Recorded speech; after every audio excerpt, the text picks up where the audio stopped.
Hello friends, welcome to my channel. तो आज मैं बनाने वाली हूँ मोदक के अंदर की स्टफिंग। आप वीडियो को पूरा देखिएगा, स्किप मत कीजिएगा। इसमें मैंने बहुत सारे टिप्स एंड ट्रिक्स बताए। अगर आप वीडियो को स्किप करोगे तो आपको कुछ समझ में नहीं आएगा और आपकी रेसिपी अच्छी नहीं बनेगी, यानी कि आपके मोदक की स्टफिंग अच्छी नहीं बनेगी। तो आप ये वीडियो एंड तक देखिएगा और जो मैंने बताया है वह सब याद रख के आप ऐसे ही मोदक की स्टफिंग बनाओगे तो आपके मोदक बहुत ही अच्छे, यम्मी और टेस्टी लगेंगे।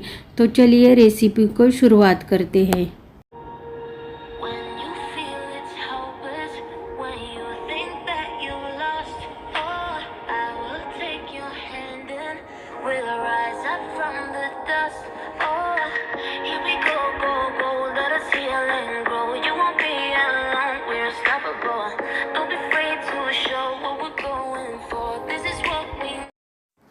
तो यहाँ पे देखिए, मैंने एक कटोरी चावल का आटा लिया है।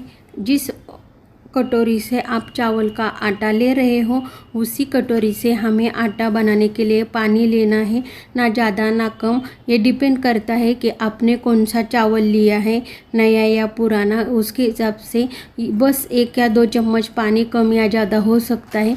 लेकिन याद रखना है कि जिस कटोरी से हमने आटा लिया है उसी कटोरी से हमें पानी भी लेना है, तभी हमारा स्टफिंग और आटा अच्छा बनेगा। तो यहाँ पे देखिए मैंने क्या क्या लिया है। यहाँ पे हमें आटा कैसे भूनना है ये नहीं मैं बताने वाली हूँ, सिर्फ यहाँ पे अंदर का स्टफिंग कैसे बनाते हैं यही मैं आपको बताने वाली हूँ। लेकिन ये भी एक टिप्स है कि हम आटा भूनते वक्त हमें ये सब चीज़ें ध्यान रखनी है। तो चलिए आप स्टफिंग की शुरुआत करते हैं। तो यहाँ पे देखिए मैंने गैस को ऑन कर दिया है। अब हम क्या करेंगे, गैस के ऊपर एक कढ़ाई रखेंगे, उसको थोड़ा सा गर्म होने देंगे। कढ़ाई गर्म होने के बाद हम उसमें 1 चम्मच घी डालेंगे। घी डालने के बाद हम क्या करेंगे, घी को थोड़ा सा मेल्ट होने देंगे।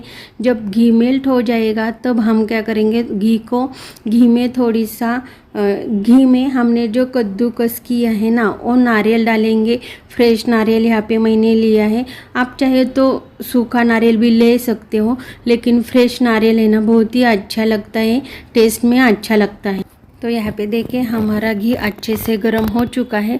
अब हम क्या करेंगे, उसमें जो हमने फ्रेश नारियल लिया था ना कद्दूकस करके वो उसमें डालेंगे और उसको बस हमें सिर्फ 2 या 3 मिनट के लिए ही अच्छे से पकाना है, जब तक कि उसका कलर गोल्डन ब्राउन नहीं आता।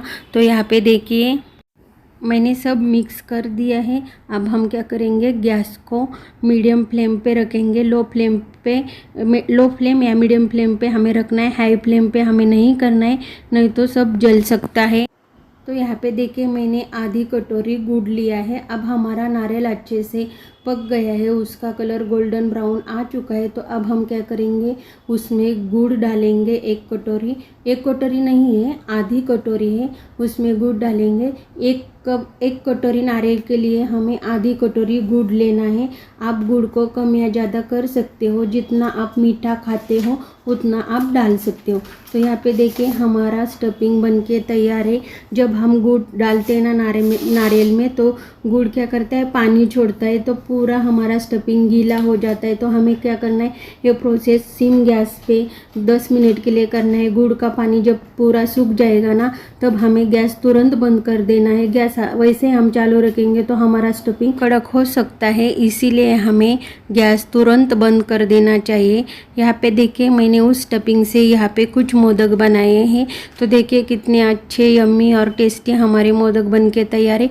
और स्टफिंग भी देखिए कितनी अच्छी है। अब इसी एक ही स्टफिंग से आप अनेक प्रकार के मोदक बना सकते हो। एक दिन आप गेहूं के बना सकते हो, चावल के आटे के बना सकते हो, गेहूं के आटे के बना सकते हो या मैदे के आटे के बना सकते हो। आपको जो चाहे आप जो चाहे उसके मोदक बना सकते हो, सिर्फ एक ही स्टफिंग यूज़ करके। तो अगर आपको मेरी वीडियो यूज़फुल लगे, अच्छी लगे तो प्लीज़ सब्सक्राइब माय चैनल को सब्सक्राइब कर दो। मिलते हैं नेक्स्ट वीडियो में, बाय बाय।